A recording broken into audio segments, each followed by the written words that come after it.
लेकिन इस यज्ञ का एक नियम होगा। बोले क्या?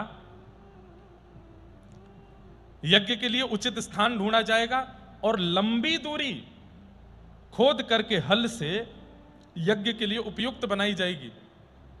लेकिन इसमें एक और कठिन व्रत यह होगा कि जो हल लगाया जाएगा, वो जिस बैलगाड़ी में हल जोता जाएगा वहां बैल नहीं लगेंगे, तो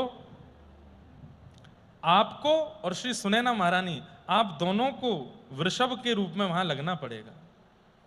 और ऐसे भी नहीं कि अपने कंधे पर आप बैलगाड़ी का वह भाग लेकर के और फिर चलें और फिर जमीन को जोतें। नहीं, जिस प्रकार बैल चलता है, 2 हाथ और 2 घुटने, और आपके कंधे पर वो बैलगाड़ी रखी जाएगी, पीछे हल होगा और तब आपको पृथ्वी को जोतना पड़ेगा।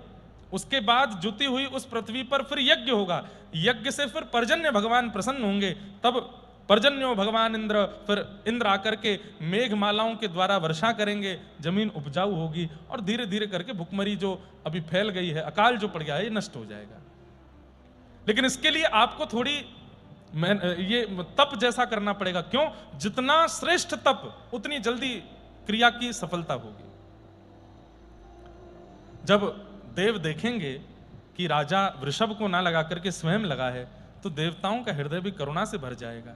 और निश्चित ही राजन, आपका या आपके पूर्ववर्ती राजाओं का कोई अपराध बना है इस भूमि के प्रति, जिस वजह से ये पूरी अकालग्रस्त हो गई है। इसलिए आपको ये करना पड़ेगा। आप रानी से एक बार आज्ञा ले लीजिए।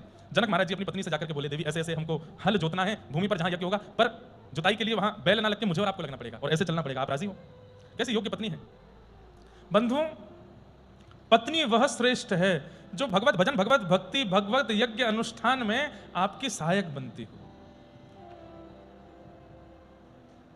वो पत्नी श्रेष्ठ है। श्री जनक महाराज ने पत्नी से कहा तुरंत, अरे ऐशो आराम सुख समृद्धि का जीवन तुमने बहुत जिया है, प्रार्थना करते हैं ना, करेंगे। और कहां राजमहलों में रहने वाले दोनों, जनक राजा और सुनैना रानी, दोनों ऐसे वृषभ की तरह हो गए। कंधे पर बैलगाड़ी का भाव लकड़ी का रखा गया, पीछे हल लगाया गया, स्वर्ण का हल, उसकी जो नोक थी उसका विधिवत पूजन किया है ऋषियों ने आकर के। और राजा रानी दोनों बिल्कुल सामान्य वेशभूषा में और स्वर्ण के उस लकड़ी को अपने कंधे पर लेकर के वृषभ बनकर के पीछे हल लगा करके जब चले हैं,